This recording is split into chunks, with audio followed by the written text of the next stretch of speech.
Let's start today with Ron DeSantis. Now, if you listen to our episodes or watch the videos a day or two later than we publish them, we may already know the answer to the question of whether Ron DeSantis will or will not enter the 2024 Republican primary race. Speculation is that he is going to announce, if he will announce, as soon as this week.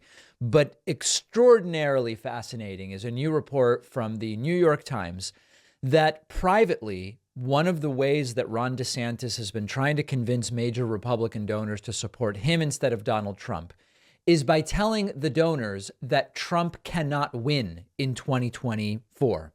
Now, the interesting thing about this is that in a strictly mathematical sense based on polling, DeSantis may actually be making the most fact-based argument that could be made about why someone would choose DeSantis over Trump in the Republican primary, even if they are sort of MAGA people. And we're going to look at that polling, but it's not wrong in a strictly factual sense for DeSantis to be making this argument.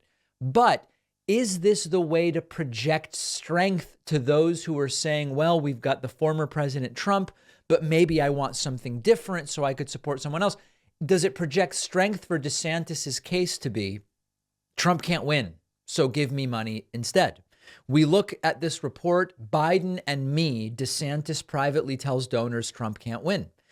Governor Ron DeSantis of Florida all but declared his presidential candidacy Thursday afternoon, telling donors and supporters on a call that only 3 credible candidates were in the race and that only he would be able to win both the Republican primary and the general election. Quote, you have basically 3 people at this point that are credible in this whole thing. Biden, Trump, and me. And I think of those 3, 2 have a chance to get elected president. Biden and me, based on all the data in the swing states, which is not great for the former president and probably insurmountable because people aren't going to change their view of him. This is correct. It's such a unique situation in which we find ourselves right now. I believe that DeSantis is right. When we look at new and recent polling of different kinds, you see that, let's see, which of these are the most relevant to what we're talking about? There's a Harris X poll, which is done in partnership with Harvard. If you look at that one, Biden, DeSantis are even, but Biden is losing to Trump by 7. That's an outlier in which Trump does better against Biden than DeSantis. But you look at most polling, and Biden does better against Trump than he does against Ron DeSantis. For example, you have Biden, actually, you know, in recent, is this turning around? I'm now looking, the last I looked at this was Friday. There's a bunch of new polling which actually says that Biden is doing better against DeSantis than Trump. So if the polling is turning around, maybe this is wrong. But historically, Biden has done better against Trump than DeSantis. So let's imagine that these last couple of polls are outliers and don't represent the broader picture. DeSantis isn't wrong in saying that if we were to get to a general election matchup, I do better against Biden than Trump. Let's imagine that that's true. But this is a very weak case to be making. This is a sign of DeSantis's insecurity and fear of Trump, which is very clear, which is to skip and just say, if we get to November, I do better, whether or not that's true. Because DeSantis doesn't really know how to run against Trump. So these are the sorts of things he's relegated to telling donors. Well, it's not about I'm going to do better with X group in the South or whatever the case may be.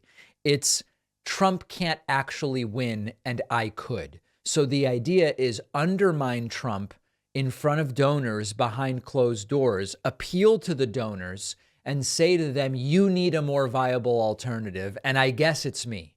I don't know that this is an effective strategy to win the Republican primary. That's the critical thing to understand. Even if DeSantis is right, he does better against Biden than Trump. Or if he's wrong, this is not a strategy that is going to propel DeSantis to winning the Republican nomination, which he has to do first. Because when you look at the strategy of DeSantis on policy, on the one hand, during Trump's presidency, DeSantis was a major Trump brown-noser and sycophant. DeSantis echoed some of Trump's lies about the election. DeSantis echoed much of what Trump was saying about COVID, even though now in retrospect, they're pretending that they were really far apart on COVID. But you look at immigration, you look at voting rights, banning books that criticize Trump from public schools. You look at all these things. This long period of time, they were in lockstep. And in retrospect now, both are drawing distinctions and trying to criticize the other as saying they went the wrong way. I now represent the heart of the Republican Party. That doesn't seem like it's going to convince MAGA people to abandon Trump and support DeSantis. And that's what this is all about. I'm getting so wound up. I just punched my microphone. I apologize to people listening with headphones. At the end of the day, this is a math or maths problem. DeSantis, even if he gets all of the current non-Trump vote, cannot get to 50% in the Republican primary. And so when you hear DeSantis is behind closed doors telling donors Trump can't actually beat Biden or whatever the case may be, the donors, if they're at all connected to reality, should be looking at DeSantis and saying, listen, Ron, Meatball, whatever they call him at this point, even if we believe you that you're the guy that can beat Biden, this isn't going to help you beat Trump, who already has 55, 56, 57% of the primary. What exactly are you going to do to turn Trump voters to your side? And DeSantis has no answer to that whatsoever. So DeSantis is doing the thing that oftentimes primary candidates who will lose are going to do. Look at Nikki Haley.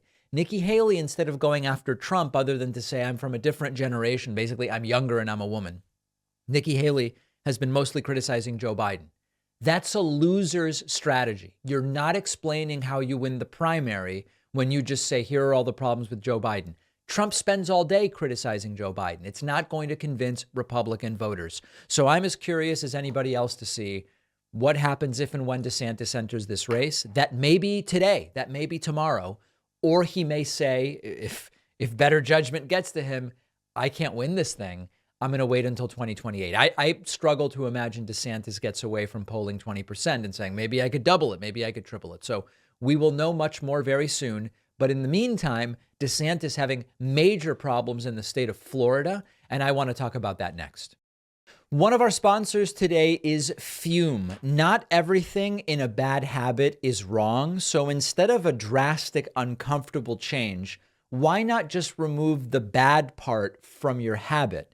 Fume is an innovative, award-winning device that does exactly that. Fume is not electronic. There's no vapor or harmful chemicals. Fume is just a delicious flavored air that makes replacing your bad habit easy.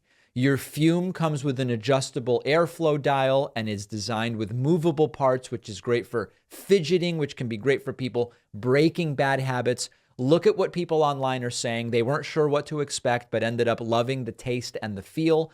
Stopping is something lots of people put off because it's difficult to do, but switching to Fume is easy and enjoyable. There's no reason that you can't be the next Fume success story. Head on over to tryfume.com and use the code PACMAN to save 10%.